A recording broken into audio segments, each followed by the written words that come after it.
کیوں اصرار کر رہے ہیں کہ وہ ایف آئی آر درج ہو جو پنجاب پولیس اور پنجاب حکومت درج کرنے سے قاصر نظر آتی ہے؟ اور دوسرا ایف آئی آر کے اندراج میں تاخیر کی ایک وجہ تو یہ ہے، گورنمنٹ بھی ہے، لیکن ابتدا ہی میں آپ نے بھی فوری طور پر ایف آئی آر درج کرانا مناسب نہیں سمجھا، کئی گھنٹے کے بعد آپ نے یہ 3 نام دیے ہیں، تو اس سے تو یہ آفٹر تھاٹ کا پتہ چلتا ہے کہ بعد میں آپ نے سوچا کہ اس سے سیاسی مقاصد حاصل کیے، جو آپ کے مخالفین کہہ رہے ہیں کہ سیاسی مقاصد حاصل کرنے کے لیے آپ اس طرح کی ایف آئی آر درج کرانا چاہتے ہیں۔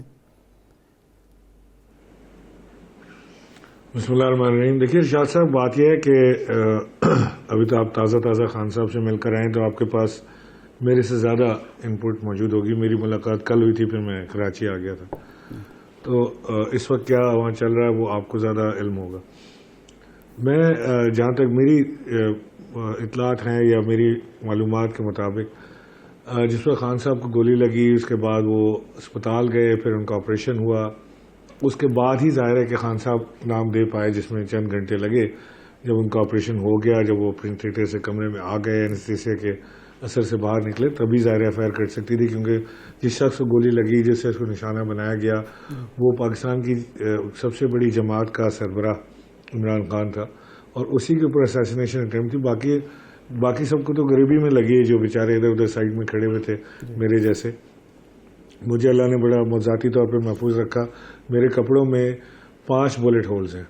اچھا، اس میں سے 2-3 بلٹس گزرے ہوں گے، کوئی ادھر سے گھسا ادھر سے نکلا، بٹ میں محفوظ رہا۔ بٹ فیصل جاوید میرے ساتھ کھڑے ہوئے تھے، ان کو گولی لگی، خان صاحب میرے ساتھ کھڑے تھے، ان کو گولی لگی، اور دوستوں کو گولیاں لگی۔ عمران صاحب قطع کلامی کی معافی، یہ بتائیے گا، یہ بڑا امپورٹنٹ بات آپ نے کی ہے، یہ جو بلٹ ہولز ہیں ان کو دیکھ کے کیا معلوم ہوتا ہے؟ یہ گولی کسی پسٹل کی تھی یا کسی بڑی گن کی تھی، یا یہ وہ چھرے بھی ہو سکتے ہیں عمومی طور پہ جو کارتوس کے اندر ہوتے ہیں؟ میرے پاس وہ کپڑے محفوظ ہیں، وہ میں نے ان کو ڈوگر صاحب کو دکھایا تھا۔ میں اس دن پہنا ہوا تھا جب وہ ڈوگر صاحب سے میری ملاقات ہوئی، اور میں نے ان کو دکھایا اپنے کپڑے کہ یہ آپ کو کیا لگتا ہے، تو انہوں نے کہا ڈیفینیٹلی گن شاٹس ہیں، فرانزک کے بعد ہم بتا سکیں گے کہ یہ کس قسم کے اس کے اندر سے بلٹس گزرے ہیں، یا چھرے گزرے ہیں، یا یہ کوئی شارپنرز تھے یا کیا تھا اس کے اندر شارپنرز۔ وہ ساری چیزیں بعد میں پتہ لگیں گی، لیکن میں آپ کو یہ بتا رہا تھا کہ عمران خان صاحب اس بات کا یقین رکھتے ہیں کہ ان کے اس اسیسینیشن اٹیمپٹ میں ان 3 لوگوں کا ہاتھ تھا، اور وہ انویسٹیگیشن کرانا چاہتے ہیں ان 3 لوگوں کے اوپر۔ ایف آئی آر سے کیا ہوگا؟ کیا یہ سب پھانسی چڑھ جائیں گے؟ نہیں، ایف آئی آر سے ہوگا یہ کہ ان کے اوپر انویسٹیگیشن کی جائے گی۔ ممکن ہے کہ اس میں سے کوئی ایک یا 2 ہو سکتا ہے کہ اس میں شامل نہ ہو پلاٹ میں، اور عمران خان صاحب کی بات غلط نکلے، لیکن یہ بات عمران خان صاحب جو کر رہے ہیں یہ صحیح ہے یا غلط ہے، اس کا فیصلہ میں اور آپ ٹی وی پر بیٹھ کے تو کر نہیں سکتے۔ اس کا فیصلہ انویسٹیگیشن پہ ہی ہوگا، اور جس شخص کے اوپر اسیسینیشن اٹیمپٹ ہوا ہے اس کا حق ہے کہ وہ ایف آئی آر کٹوا سکے۔ کون اس ملک میں اتنا طاقتور ہے کہ پوری کی پوری پنجاب گورنمنٹ ہل گئی، پوری پنجاب پولیس ہل گئی، لیکن اس شخص کے خلاف ایف آئی آر نہیں کٹ پا رہی ہے؟ کیا ملک میں اتنے طاقتور لوگ موجود ہیں کہ وہ قانون سے بھی اوپر ہیں، اور وہ جدھر چاہیں جیسے چاہیں وہ اس کو ہلا سکتے ہیں؟ عمران صاحب میں سمجھتا ہوں کہ یہ عمران خان کی ڈیمانڈ بالکل جائز ہے۔ عمران صاحب، آپ کے مخالفین یہ کہتے ہیں کہ آپ کے جو لیڈرز ہیں ان کے بیانات میں تضاد ہے۔ جناب بابر اعوان کہتے ہیں AK-47 کے 2 بلٹس، اور اس کے بعد اسلم اقبال صاحب اور جب سب سے پہلے آئے تو انہوں نے 3 بلٹس کی بات کی، پھر 4 کی بات ہوئی، پھر جو شوکت خانم اسپتال کے بیان آیا اس میں 4 ٹکڑوں کی بات ہوئی، گولیوں کی بات نہیں ہوئی۔ رانا ثناء اللہ کہتے ہیں کہ اگر 4 گولیاں ثابت ہو جائے تو میں سیاست چھوڑ دوں گا۔ تو یہ تضاد کیوں ہے بیانات میں، جس کی وجہ سے مخالفین کو یہ کہنا پڑ رہا ہے کہ اتنا بڑا واقعہ نہیں جتنا بیان کیا جا رہا ہے؟ رانا ثناء اللہ وہ تو ہر چیز کا پتہ نہیں کیا جواب دیتے ہیں، کیا کہتے ہیں، کیا سمجھ آتی ہے ان کو، میری سمجھ سے بالا تر ہے۔ وہ کہہ رہے ہیں کہ عمران خان نے یہ حملہ اپنے اوپر خود پلان کرا ہے۔ Can you believe it? اس کا مطلب ہے کہ بینظیر بھٹو نے بھی اپنے اوپر خود پلان کرایا ہوگا، پھر وہ لیاقت علی خان نے بھی اپنے آپ کو خوشی سے وہاں پیش کر دیا ہوگا باہر کے میرے اوپر حملہ کر دو۔ دیکھیں، یہ عمران خان کے اوپر اٹیک ہوا ہے، یہ ایک بہت ہی سیریس معاملہ ہے۔ پورا انٹرنیشنل میڈیا اس بات پر ہنس رہا ہے کہ 5 دن ہو گئے ہیں ملک کے سابق وزیر اعظم اور پاکستان کی سب سے بڑی جماعت کے سربراہ کو گولی لگی ہے, اسیسینیشن اٹیمپٹ ہوا ہے, اور پولیس انویسٹیگیشن رپورٹ لکھنے کو تیار نہیں ہے. یہ کوئی مذاق ہو رہا ہے اس ملک میں؟ کیا چاہتے ہیں؟ جو منہ کھولے اس کو اٹھا کے اندر کر دو, جو زبان کھولے اس کو ننگا کر کے جیل میں لے جاؤ, ویڈیو بناؤ, اس کی بیوی کو بھیجو, بچوں کو بھیجو. کیا کرنا چاہ رہے ہیں؟ وہ یہ حکومت ہوتی ہے, یہ حکومت کا کام ہوتا ہے, یہ ہے وہ حکومت. ہم پہلے سب کہتے تھے کہ یہ ٹوٹا فیکٹری کے مالک ہیں. ارشاد صاحب, اب بنیادی دیکھیں جس طرح اگر ہم کیس کی بات کریں, اب اس میں یہ پاکستان تحریک انصاف تو یہ کہتی ہے کہ ہماری حکومت, اور یہ بھی کہتے ہیں کہ جب حکومت تھی اس وقت بھی ہمارے پاس اختیارات نہیں تھے. اگر ان کی بات پنجاب میں نہیں مانی جا رہی, ان کی حکومت ہے اور یہ اپنی ایف آئی آر نہیں درج کروا پا رہے, تو اس حکومت میں ان کو رہنے کا فائدہ کیا ہے؟ یہ تو خیر فیصلہ انہوں نے کرنا ہے کہ بھی اس کے باوجود حکومت پنجاب میں رکھنی یا نہیں رکھنی. لیکن یہ بات بالکل ہے کہ اگر خود جو مخالفین ہیں جو وفاقی حکومت میں, ان کو شکوک و شبہات ہیں, تو عمران خان کو اور ان کے ساتھیوں کو ایکسپوز کرنے کا یہ بہترین موقع ہے کہ ایف آئی آر درج ہو, انویسٹیگیشن ہو, ان کی مرضی کے افسران سے ہو, تو ساری چیزیں سامنے آ جائیں گی کہ ان کے الزامات کی نوعیت کیا ہے, صداقت کیا ہے. تو اس سے عمران خان کو ایکسپوز کیا جا سکتا ہے اگر یہ حکومت چاہے تو, اگر اس کا مقصد یہی ہے. لیکن وہ فل کورٹ کا آپشن دے رہے ہیں. وزیر اعظم صاحب نے کہا کہ فل کورٹ کی درخواست کی ہے انہوں نے چیف جسٹس سے. عمران اسماعیل صاحب ہمارے ساتھ ہیں, ہم ان سے. عمران صاحب آپ بات کر رہے تھے. جی میں تو کہہ رہا ہوں کہ ہمیں پہلے سے اس چیز کا اندازہ تھا. مریم کئی بار کلیم کر چکی ہیں کہ وہ ویڈیو بنواتی ہیں لوگوں کے, ان کے پاس ویڈیوز ہیں, انہوں نے رکھے ہیں, وقت آنے پہ ریلیز کریں گی. اور یہ جو ٹوٹا فیکٹری کا سیاست ہے یہ ان کا وتیرہ ہے. تو ہم اس کو چیلنج کر رہے ہیں, سسٹم کو ہم چیلنج کر رہے ہیں. یہ دیکھیں, یہ جو اعظم سواتی کے ساتھ ہوا, یہ ایک انتہائی گھٹیا اور ایک کمزور شخص کی یہ کوئی کارروائی ہوگی جس نے یہ کیا ہے, اور اس کو پاکستان میں کوئی اپریشیٹ نہیں کر رہا.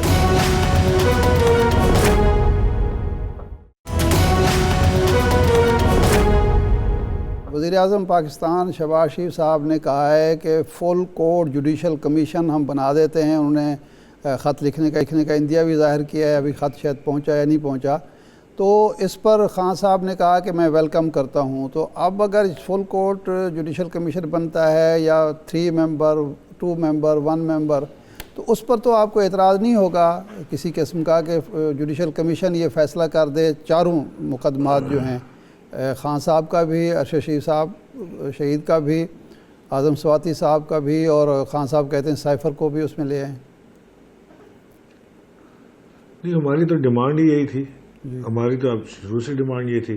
تو ہمیں اعتراض کیسے ہو سکتا ہے؟ ہمیں اعتراض اس وقت ہوتا ہے اس وقت یہ کہتے کچھ ہیں کرتے کچھ ہیں. ارشد شریف مرڈر میں انہوں نے یہ کہا کہ میں جوڈیشل کمیشن بناتا ہوں, فل کورٹ جوڈیشل کمیشن بناؤں گا. اگلے دن کیا کیا انہوں نے؟ ایک ریٹائرڈ جج کو انہوں نے بٹھا دیا جو کہ کنٹروورشل تھے. اس کی ارشد شریف کی والدہ نے انکار کر دیا اس کو ماننے سے. تو یہ اگر یہ کریڈیبل لوگوں کے ساتھ نہیں بنائیں گے, اور اگر یہ جو کہتے ہیں وہ کریں گے نہیں, قول و فعل میں تضاد کریں گے, تو کون ان کا بھروسہ کرے گا؟ مجھے تو بھروسہ نہیں ہے کہ یہ کوئی اس طرح کا جوڈیشل کمیشن بنانے کو تیار ہے. اور اگر ہیں تو ظاہر ہے جب عمران خان صاحب کو قبول ہے تو ہمیں بھی صدقے دل سے صحیح ہے. قبول ہے. اچھا عمران صاحب سوال یہ بھی ہے, ابھی آپ نے کہا کہ آپ اس سسٹم کو چیلنج کر رہے ہیں. اس سسٹم کو آپ نے 2011-12 میں بھی چیلنج کیا, اور اس کی بیس پہ پاکستان کے عوام نے آپ پہ اعتماد کیا تھا. آپ اس سسٹم کو بدل کیوں نہیں پائے؟ دیکھیں, ایک تو میں سمجھتا ہوں کہ ہماری حکومت کو ٹائم کم ملا. نمبر 2 یہ کہ ہماری حکومت جو تھی وہ ایک کولیشن گورنمنٹ تھی, اور اس میں بہت سارے کام ایسے تھے جو عمران خان صاحب کرنا چاہتے تھے یا ہمارے ایجنڈے کا حصہ تھے جو ہم نہیں کر پا رہے تھے.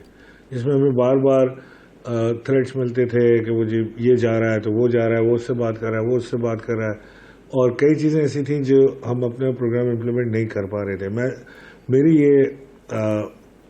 میرا ایسا ماننا ہے کہ اگر اب عمران خان صاحب حکومت میں آئے تو ہم نے خود بھی بہت سارے سبق سیکھے ہیں, عمران خان صاحب کو بھی ایک لرننگ ایکسپیرینس ہوا ہے, اور اللہ کرے کہ ہم بغیر کسی سہارے کے حکومت بنانے کے قابل ہوں تاکہ ہم وہ پروگرام امپلیمنٹ کر سکیں اور سسٹم کو جو ہم چینج کرنا چاہتے ہیں اس کو چینج کرنے کے قابل ہو سکیں. اچھا عمران صاحب, اب لانگ مارچ پہ آتے ہیں. خان صاحب نے کل پریسر میں کہا کہ یہ منگل سے لانگ مارچ شروع کریں گے. جب آپ آج صحافتی تنظیموں کی ملاقات ہوئی تو انہوں نے کہا کہ ہم نے بدھ کی تاریخ مقرر کی ہے. تھوڑی دیر پہلے شاہ محمود قریشی صاحب نے اعلان کیا کہ نہیں جی اب جمعرات کو ہوگا. یہ بار بار تاریخیں کیوں بدلی جا رہی ہیں؟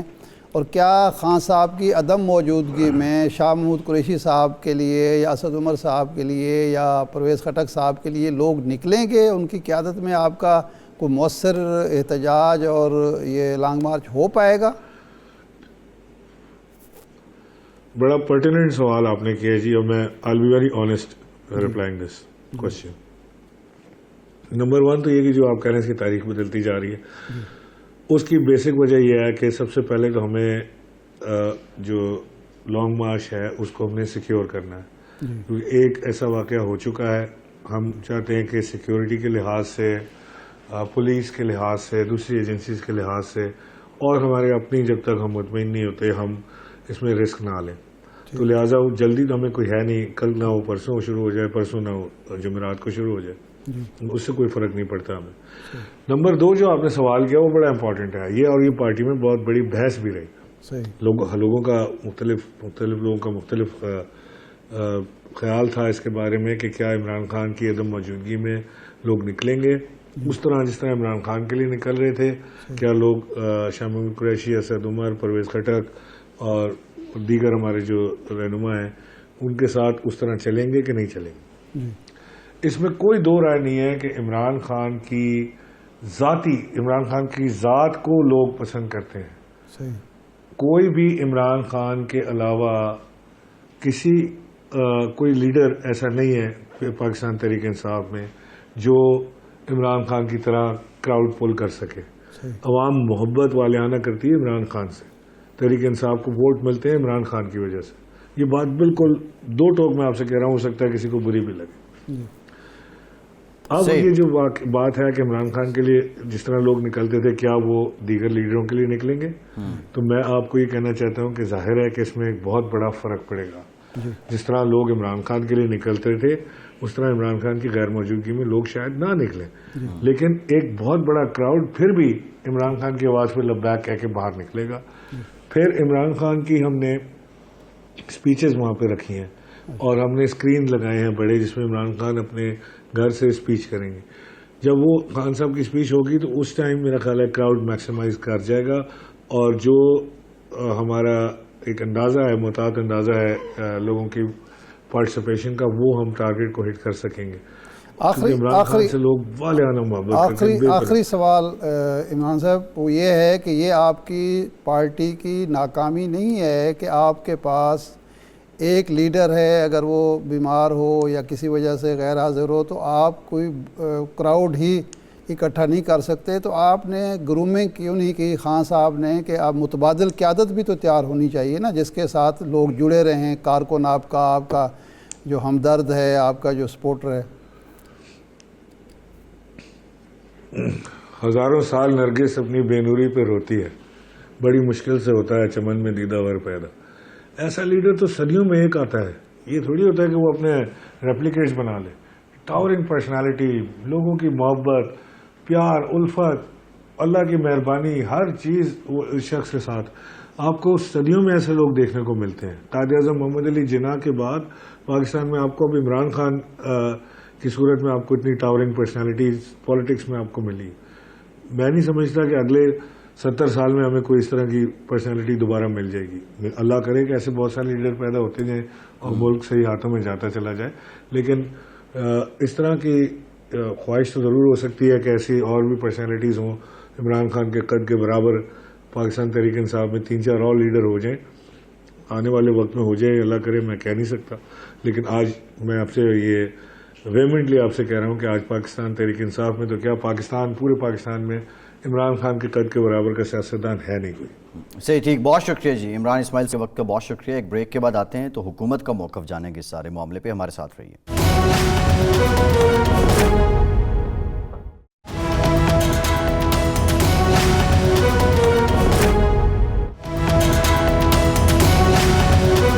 بریک کے بعد ایک بار پھر سے آپ کا خیر مقدم کرتے ہیں. ہمیں جوائن کیا ہے پی ڈی ایم کے ترجمان ہیں، JUIFA کے سینئر رہنما ہیں حافظ عبداللہ صاحب نے. بہت شکریہ حافظ صاحب آپ کے وقت کا. حافظ صاحب، یہ بتائیے گا یہ جو عمران خان صاحب پہ حملہ ہوا ہے اس سے متعلق مولانا فضل الرحمان صاحب نے اپنے کچھ خدشات کا بھی اظہار کیا ہے، اور انہوں نے یہ بھی کہا کہ سمجھ ہی نہیں آ رہی کہ گولیاں کتنی ہیں، لگی ایک ہے نکلی 4 ہیں۔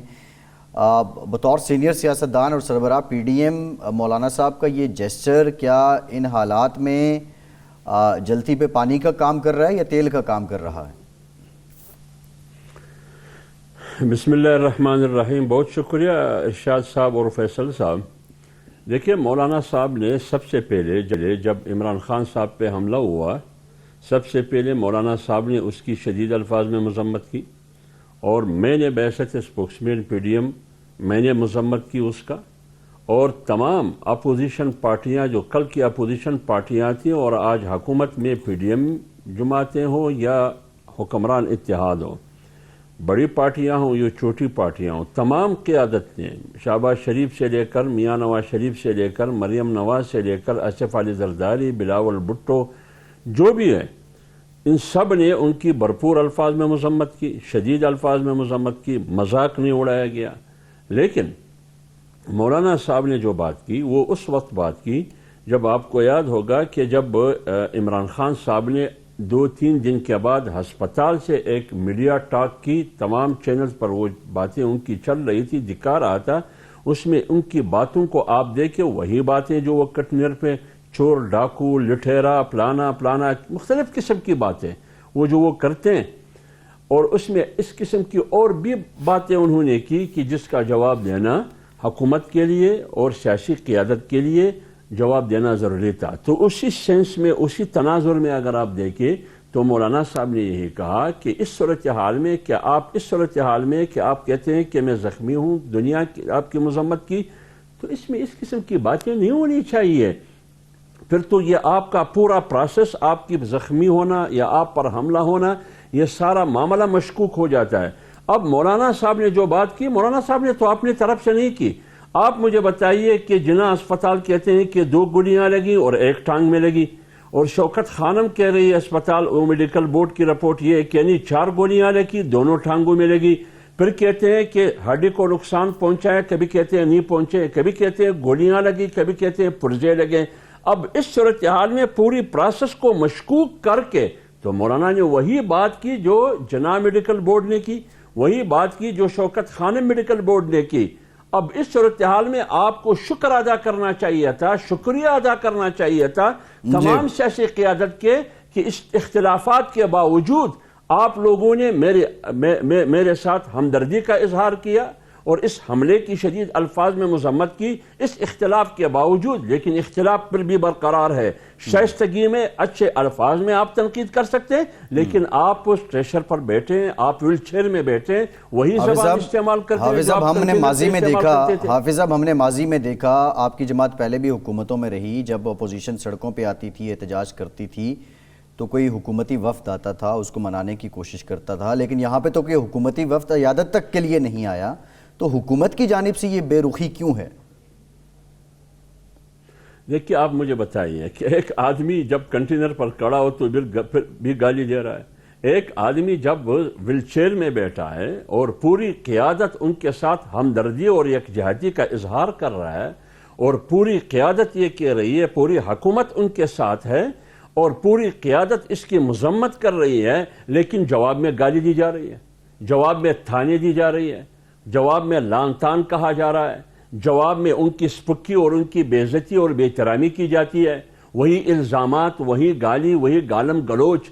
اس صورتحال میں آپ مجھے بتائیے اس صورتحال میں عیادت کیسی ہوگی، کس طرح ہوگی اس صورتحال میں؟ حافظ صاحب گزارش یہ ہے کہ 2019 میں آپ نے لانگ مارچ کیا، آپ اسلام آباد پہنچے، پنجاب میں ان کی حکومتی تحریک انصاف کی آپ کو پورا فل جو ہے نا راستہ دیا گیا اور کسی قسم کی رکاوٹ نہیں ڈالی گئی۔ آپ اسلام آباد پہنچے، آپ کو جگہ دی گئی، بلکہ وہ تو کہتے ہیں کہ ہم نے آفر کیجیے، آپ کو ہم کھانا بھی پیش کر سکتے ہیں۔ 25 مئی کو جواباً آپ کی حکومت نے جو سلوک پنجاب میں کیا، جو اسلام آباد میں کیا، اور اب جس قسم کی دھمکیاں، رانا ثناء اللہ صاحب تو جو دیں سو دیں، لیکن مولانا فضل الرحمان صاحب جس قسم کی بات کر رہے ہیں کہ حکیم ثناء اللہ ان کا علاج کریں گے، زمین گرم کر دیں گے، تلوے ان کے جو نرم تلوے ہیں وہ سہ نہیں پائیں گے، تو اس کے بعد آپ توقع کیسے کرتے ہیں کہ عمران خان کے لہجے میں ہونی چاہیے نرمی؟ دیکھیے ارشاد صاحب، احترام کے ساتھ آپ اگر تحریک انصاف کا ٹریک ریکارڈ دیکھیے اور 25 مئی سے پہلے جو انہوں نے آنا تھا یا 2014 کی 126 دن کی دھرنے کو دیکھیے، پارلیمنٹ پر حملہ، سپریم کورٹ کو دوبیگاٹ بنانا، پی ٹی وی سینٹر پر حملہ، آج کا صدر کل کا وزیر اعظم عمران خان اس زمانے میں ایک دوسرے کو مبارکباد دیتے رہے کہ پی ٹی وی پر ہم قابض ہو چکے ہیں، پولیس اسٹیشن پر حملہ، آفیسرز پر حملہ، ان کو زدکوب کرنا، 7 نافرمانی، مارو مرو، جلاؤ گراؤ اور بل وغیرہ جلانا، یہ تمام آپ کے سامنے یہ ٹریک ریکارڈ ہے ان کا۔ دوسری بات، جب 25 مئی میں کیا انہوں نے اسلام آباد پر دعویٰ نہیں بولا؟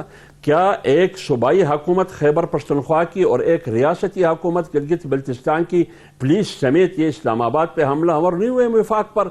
کیا میسج دنیا کو ہم دے رہے ہیں؟ اور ادھر سپریم کورٹ کا فیصلہ یہ تھا کہ آپ نے ڈی چوک نہیں آنا ہے، وہ جگہ جو ہم نے متعین کیا ہے وہاں آپ نے آنا ہے۔ انہوں نے کنٹینر سے کیا کہتا تھا؟ اس سے پہلے شیخ رشید نے، فواد چودھری نے نہیں کہا کہ خونی انقلاب ہوگا یا خون بہیں گے، یہ باتیں نہیں کی انہوں نے۔ جب اس صورتحال کو آپ کو دیکھیے تو ریاست کی ذمہ داری پر کیا ہے، حکومت کی ذمہ داری کیا ہے، قانون نافذ کرنے والوں کی ذمہ داری پر کیا ہے؟ یہ جو مارچ آ رہا تھا ابھی 50 اور 61 جلسے انہوں نے پورے پاکستان میں کی، مجھے بتائیے کہیں بھی حکومت رکاوٹ بنی؟ ابھی جو لانگ مارچ انہوں نے شروع کی پنجاب میں، ان کی حکومت حافظ صاحب گزارش سن لیں، حافظ صاحب انڈر کنٹرول تھا۔ حافظ صاحب سوال یہ ہے کہ ڈائیلاگ نہیں ہے، ڈیڈ لاک ہے، ایجیٹیشن ہے، کیا اس کا انجام کوئی ہیبت ناک ہے؟ کوئی انجام ہیبت ناک نہیں ہوگا۔ ہم مذاکرات کے لوگ ہیں، سیاست میں مذاکرات کے دروازے بند نہیں ہوتے، مذاکرات ہونی چاہیے، لیکن مذاکرات عمران خان کی شرائط پر ممکن نہیں ہے۔ عمران خان کی شرائط یہ ہے کہ چیف الیکشن کمشنر کو نہیں ہونا چاہیے۔ اگر آپ پنجاب میں جیتے ہیں تو زندہ باد چیف الیکشن کمشنر، جب آپ کے خلاف فارم فنڈنگ اور توشہ خانہ کے کیس کا فیصلہ آتا ہے تو مرد آباد چیف الیکشن کمشنر، اس کو آپ گڑی آدمی کہتے ہیں۔ جب عدالت شہباز گل کے خلاف فیصلہ دیتے ہیں تو آپ خاتون جج کو گالیاں دیتے ہیں۔ جب توہین عدالت کا کیس بنتا ہے پھر آپ معافیاں لیتے ہیں۔ دن کو آپ چیف آف آرمی اسٹاف اور اسٹیبلشمنٹ کو گالیاں دیتے ہیں، رات کو پاؤں پڑتے ہیں۔ آپ کسی کو میر جعفر کہتے ہیں، کسی کو میر صادق کہتے ہیں، کبھی کو جانور کہتے ہیں۔ یہ کون سی زبان ہے؟ یہ ریاست کی استحکام کے لیے ہے، جمہوریت کی استحکام کے لیے، معیشت کی استحکام کے لیے۔ آپ نے وہ باتیں کی کہ آج پوری بھارت کہہ رہا ہے کہ جو کام ہم نے کرنا تھا وہ کام عمران خان کر رہا ہے، ہمارے لیے آسانیاں پیدا کر رہے ہیں، اور وہ اپنے بھارتیوں کو کہتے ہیں کہ دیو عمران خان کو پیسہ دیا کرو، ان کو فنڈ دیا کرو۔ یہ ہے سیاست۔ حافظ صاحب، کل آپ کا یہ مطالبہ تھا 2019 میں 18 میں جب الیکشن کے نتائج آئے تو مولانا فضل الرحمان کہتے تھے کہ ہمیں اس اسمبلی میں نہیں بیٹھنا چاہیے، ناجائز اسمبلی ہے، یہ ساری دھاندلی کی پیداوار ہے۔ 19 میں آپ نے دھرنا اسی مقصد کے لیے دیا کہ اسمبلی کو توڑ کے نئے الیکشن کرائے جائیں۔ 8 مارچ تک آپ کا مطالبہ یہی تھا، اور آپ کے ساتھیوں نے، آپ کے لوگوں نے مسلسل یہ کہا کہ ہم اگر عدم اعتماد کامیاب ہوئی تو ہم نئے سرے سے الیکشن کرائیں گے، صرف اصلاحات کریں گے نئے قانون میں اور الیکشن قوانین میں۔ لیکن جو ہی آپ کو اقتدار ملا، اب آپ 4 ماہ 3 ماہ پہلے الیکشن کرانے کے لیے بھی تیار نہیں۔ آپ کا اصرار ہے کہ جب مدت پوری کریں گے، تو یہ اتنا بڑا تضاد کے ساتھ لوگ کیسے مانیں آپ کی بات کو کہ پہلے آپ الیکشن کا مطالبہ کر رہے تھے، اب وہ اسمبلی جائز ہو گئی ہے، اب الیکشن وقت پر ہوں گے۔ دیکھیے میرے بھائی ارشاد صاحب، بات یہ ہے، ہم بالکل الیکشن چاہتے تھے روز اول سے۔ سب سے پہلے جمعیت علماء اسلام مولانا فضل الرحمان صاحب کا موقف یہ تھا کہ یہ دھاندلی زدہ الیکشن ہوئی 25-18 کا، یہ اقلیت ہے، اس کو اکثریت دے کر مسلط کیا گیا۔ آج خود جن اداروں پہ ہم تنقید کر رہے تھے کہ سیاست میں مداخلت نہ کرے، آئین کی پاسداری کرے، اپنے حلق کی پاسداری کرے، آج خود انہوں نے تسلیم کیا کہ آج کے بعد ہم سیاست میں مداخلت نہیں کریں گے۔ اس کا معنی یہ کہ پہلے آپ مداخلت کر رہے تھے تو مولانا فضل الرحمان صاحب اور اپوزیشن کی بات کی توثیق تو ہو گئی نا، ہم ٹھیک تھے۔ اب آئیے اس بات پر ہم نے ایک آئینی طریقے سے عمران خان کو ہٹایا۔ اگر ہم عمران خان کو نہ ہٹاتے اگر عمران خان کو ہم نہ ہٹاتے آج پاکستان سری لنکا سے بھی بدتر ہو جاتا. تیسری بات یہ کہ الیکشن کی بات آپ نے کی, ہم بالکل الیکشن چاہتے تھے, تو پونے 4 سال جو ہم سڑکوں پر تھے تو عمران خان کیوں الیکشن نہیں کراتے تھے؟ کہتے ہیں مجھے مینڈیٹ ملا ہے. آج جب عمران خان سے کرسی چھن گئی, آج عمران خان کہتے ہیں کہ الیکشن کراؤ. کل جو ہم مطالبہ کرتے تھے کہ الیکشن کراؤ, آپ کیوں الیکشن کے لیے تیار نہیں تھے؟ آج کیوں الیکشن کی بات تم کرتے ہو؟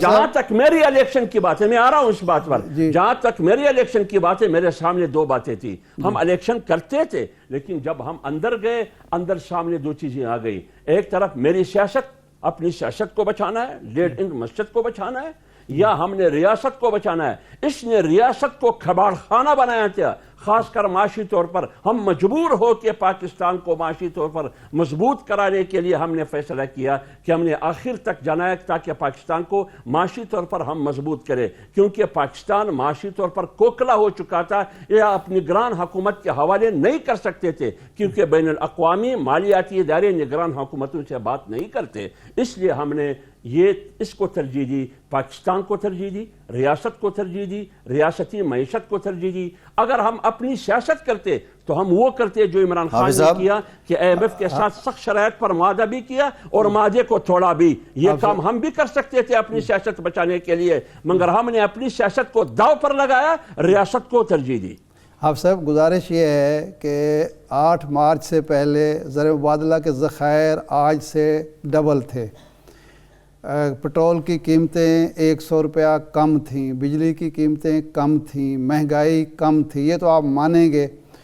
آپ نے بچایا کس چیز سے ہے؟ جب مہنگائی بڑھ گئی, قرضے بڑھ گئے, اس کے بعد زر مبادلہ کے ذخائر کم ہو گئے, تو آپ نے بچایا کس طرح؟ اور موجودہ حکومت کے دور میں جو سروے آیا, اکنامک سروے, اس میں کہا گیا کہ وہ تو گروتھ ریٹ بھی بہت اچھی تھی. اب اسی تازہ ترین اطلاع یہ ہے کہ اکتوبر کے مہینے میں جو ریکوری ہوئی ہے ریونیوز کی وہ کم ہوئی ہے.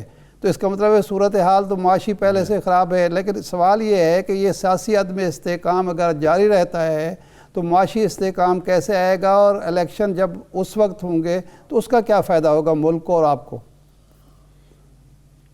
دیکھیے میری بات سنیے, اگر آپ 8 مارچ سے پہلے اور 8 مارچ کے بعد کا موازنہ کرتے ہیں تو آپ مہربانی کریں 25-18 سے پہلے اور 8 مارچ تک موازنہ کریں.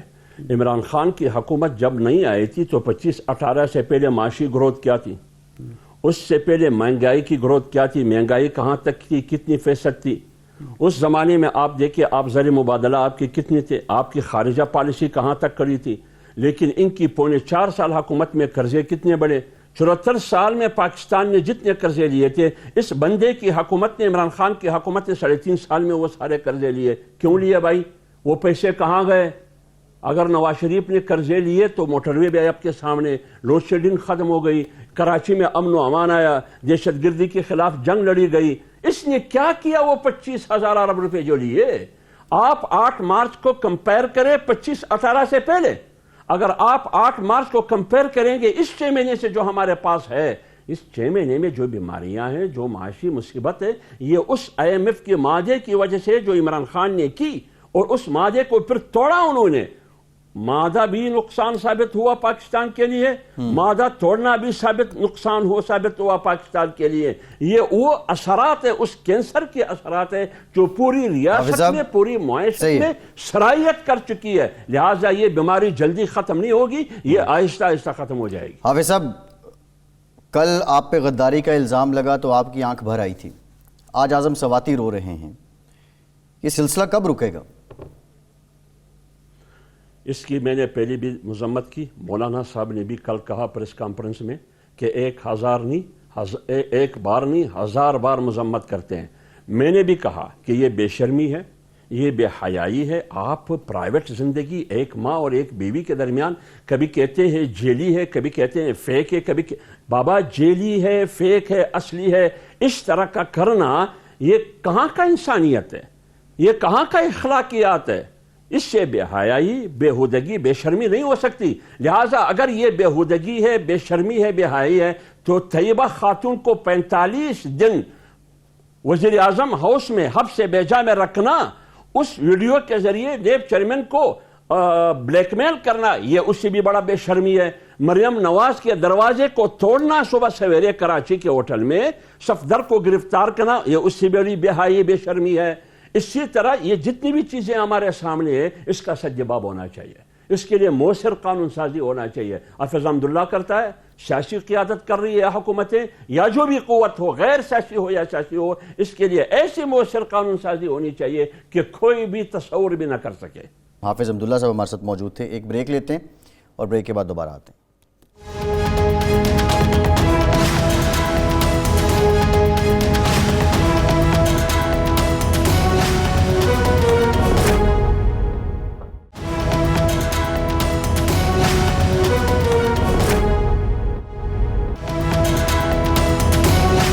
بریک کے بعد ایک بار پھر سے آپ کو خوش آمدید کہیں گے. ارشاد صاحب, یہ تخت نشینی کی جنگ ہے. وزیر آباد میں معظم شہید ہوا. راولپنڈی سے بھی آج سنا ہے کہ ایک کارکن جو ہے وہ کھمبے پہ چڑھ گیا اور اس کے بعد کرنٹ لگ گیا اس کو. اب اس کی کنڈیشن کیسی ہے تاحال یہ کنفرم نہیں ہو سکا. اسی طرح اللہ پاک اگر وہ حیات ہیں تو ان کو صحت عطا کریں. اسی طرح کے معاملات ہم پہلے بھی جو تحریکیں چلتی رہی اس میں بھی دیکھتے رہے, لیکن اب الزام دھمکی اور گالی کے گرد یہ ساری سیاست گھوم رہی ہے, ساری سیاسی جماعتوں کا. ہم جا کس طرف رہے ہیں اور اس سارے رویے کا خمیازہ کون بھگت رہا ہے یا ابھی بھگتنا باقی ہے؟ خمیازہ تو ظاہر بات ہے پاکستان بھگت رہا ہے, پاکستان کے عوام بھگت رہے ہیں, نوجوان نسل بھگت رہی ہے جن کا مستقبل ہے پاکستان اور جنہوں نے اپنا مستقبل پاکستان سے وابستہ کیا ہوا ہے وہی لوگ بھگت رہے ہیں. اصل میں بات یہ ہے کہ جب تک یہ سیاستدان ماضی سے سبق نہیں سیکھیں گے, پارٹیاں مضبوط نہیں ہوں گی, خاندان یا افراد جو ہیں پارٹی ڈسپلن کے تحت نہیں آئیں گے. یہ جو عمران اسماعیل صاحب بات کر رہے تھے کہ جی عمران خان کے بغیر تو کچھ بھی نہیں ہے, یہی مسلم لیگ نون کا حال ہے, یہی پیپلز پارٹی کا حال ہے, تو جمہوریت تو اس طرح مضبوط نہیں ہو سکتی. پارٹیاں ہوں, پارٹی مضبوط ہو, افراد کے آنے جانے سے کوئی فرق نہ پڑے, جمہوری رویے ہوں پارٹی کے, پارٹی میں جو ترقی کا یا قیادت کا معیار جو ہے وہ ان کے کارکن متعین کریں, مخلص کارکن, اور وہ جس کو آگے بڑھانا چاہیں وہ بڑھے. صرف لیڈرشپ کی کہ جی میرا بیٹا بڑا بہت ذہین ہے اور میری بیٹی بڑی ذہین ہے اور میرا بھائی جو ہے, اس طرح سے تو یہ معاملات نہیں چل سکتے. ایک بات. دوسرا, جمہوری رویے یہ نہیں ہیں کہ جی ایک قبائلی دشمنی ہو, اس میں لڑائی جھگڑا بھی ہر جگہ ہوتا ہے, لیکن ڈائلاگ کے ذریعے ہی آپ غیر جمہوری مداخلت کا راستہ بھی روک سکتے ہیں. اب ہمارے ہاں کیا ہے, کل آپ کھڑے ہو کے کسی چیز کو غیر جمہوری قرار دے رہے ہوتے ہیں, مداخلت قرار دے رہے ہوتے ہیں, آپ کا مطلب پورا ہو جاتا ہے, آپ کو اقتدار کی جھلک نظر آتی ہے اور سب کچھ بھول جاتے ہیں. نہ ووٹ کی عزت برقرار رہتی ہے, نہ آپ کے جو پرنسپل ایک ہوتا ہے ایجنڈا وہ باقی رہتا ہے, اور بس آپ کو اقتدار چاہیے, اقتدار میں حصہ مل جائے تو سب کچھ آپ بھول جاتے ہیں. کچھ کامن فیکٹر ہیں ارشاد صاحب, یہ جو آپ نے جس پہلو کی بات کی ہے, کوئی بھی سیاسی جماعت, پیپلز پارٹی, نون لیگ, پی ٹی آئی, اور ہم سیاست کو کوئی ڈسکریج بھی نہیں کر رہے اور جمہوریت کو کوئی ڈسکریج بھی نہیں کر رہے, لیکن جب یہ حکومت میں آتے ہیں تو ان کے لیے ریاست اور ریاستی ادارے ماں کے جیسے ہو جاتے ہیں. جب نکلتے ہیں وہی مخالف ان پہ تنقید کرتے ہیں, ان کی مخالفت میں بات کرتے ہیں. اب یہ بحث اتنی آگے تک نکل چکی ہے ارشاد صاحب کہ اب اس میں کسی حد تک ایک شدت پسندی کا ایلیمنٹ آ چکا ہے. اب اس کو نیوٹرلائز کون کرے گا جب بات کرنی ہی نہیں ہے کسی نے. جب ایک کیمپ کہتا ہے کہ یہ فلاں, یہ چور ہیں, یہ لٹیرے ہیں, یہ ڈاکو ہیں, دوسرا کیمپ کہتا ہے کہ یہ جھوٹا ہے, اس نے یہ کیا, اس نے وہ کیا, اور کوئی ایسی شخصیت بھی نظر نہیں آ رہی جو اس کو انیشیٹ کرے, تو پھر اس کا حل کیا نکلے گا ارشاد صاحب؟ دیکھیں, سول سوسائٹی کو, سیاسی جماعتوں کے مخلص کارکنوں کو, میڈیا کو سامنے آنا پڑے گا, اور سیاسی جماعتوں کی لیڈرشپ پر دباؤ بڑھانا ہوگا کہ آپ بادشاہ نہیں ہیں, آپ بادشاہ گر نہیں ہیں. یہ سیاسی جماعتیں جو ہیں یہ پرانے دور کے قبائل نہیں ہیں, قبیلے نہیں ہیں کہ قبائلی جنگ میں آپ مبتلا ہو جائیں. دیکھیں 1947 میں ہم آزاد ہوئے, 48 میں قائد اعظم کا انتقال ہو گیا, کیا کسی نے یہ کہا مسلم لیگ پارلیمانی پارٹی نے، مسلم لیگ کی جنرل کونسل نے، کیبنٹ نے کہ جی اب مسلم لیگ کی قیادت جو ہے وہ حوالے کر دیں محترمہ فاطمہ جناح کے؟ کسی نے کہا نہیں۔ 1964 کے صدارتی الیکشن میں ساری لیڈرشپ گئی محترمہ فاطمہ جناح کے پاس کہ جی آپ ہماری امیدوار بن جائیں، یعنی ان کا اپنا جو مقام اور مرتبہ تھا اس کی روشنی میں یہ فیصلہ ہوا کہ آپ ہماری امیدوار بن جائیں۔ یہ نہیں ہے کہ جی آپ پارٹی ان کے حوالے کر دیں، یہ کسی نے کہا کہ اب آپ یہ پارٹیوں کے سربراہ نہیں، آپ صدارتی امیدوار بنیں گے۔